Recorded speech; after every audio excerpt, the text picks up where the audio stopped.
What is the simple, proven, powerful rule that we can use to boost our communication effectiveness? In this episode, we're going to share with you about the rule of three. Friends, Romans, countrymen, lend me your ears.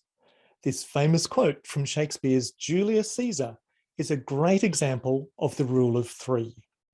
Our human ears, for whatever reason, like to hear triplets, and there's lots of interesting research in this area. It just sounds right and helps make things easier to remember. Think about some book titles: The Three Musketeers, Goldilocks and the Three Bears, and The Three Little Pigs. And did you see what we did there?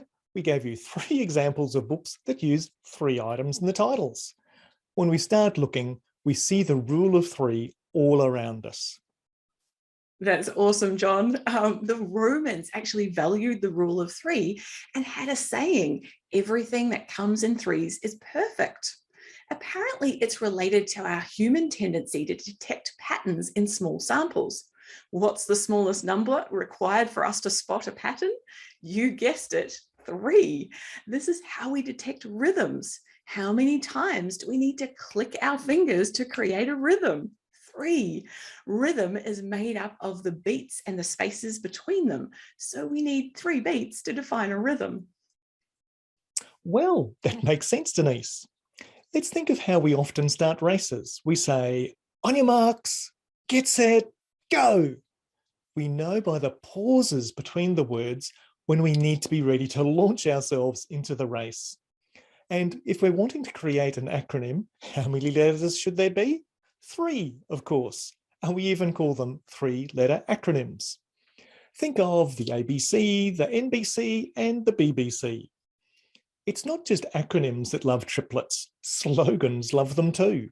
Think of Rice Bubbles and their Snap, Crackle, Pop. Or what about Nike, Just Do It? Or KFC, Finger Lickin' Good? Yes, John, the rule of 3 is why good stories have a beginning, a middle, and an end. It cues us up for success. Another example is the common use of trilogies in books and movies. Think about The Lord of the Rings and how, while each told a story, they were part of the bigger story. That's one of my favourites there, Denise. Good old Bilbo Baggins. But how do we use the rule of 3 as enablers of change? At the highest level, when communicating an important message, let's break it up into 3 main sections and explicitly tell people that there are 3 sections, as that cues their brain to listen for them. We can use the good old adult learning technique of first telling them what we're going to tell them, then we tell them, and then we reinforce it by telling them what we've told them. We've talked before about repetition being a powerful tool for learning. On a smaller scale, in our sentences, we should aim to use triplets, whether that be 3 words or 3 phrases in a row. For example, the US Declaration of Independence proclaims life, liberty, and the pursuit of happiness, while the Olympic motto is faster, higher, stronger. So if we're going to give some examples, provide not just 1 or 2, but 3.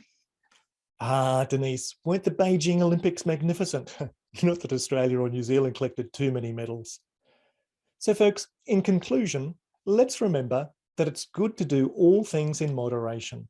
So let's not overuse the rule of 3, but use it to add interest and emphasis when required.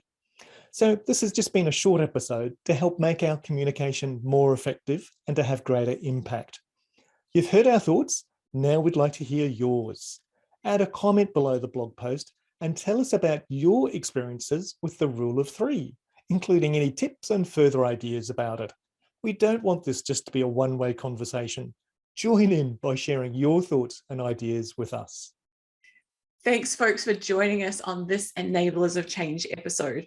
Remember to subscribe to our newsletter if you'd like to know when new episodes are available. And if you liked what you've heard, please tell your friends so they too can join in the conversation. All the best until we meet again.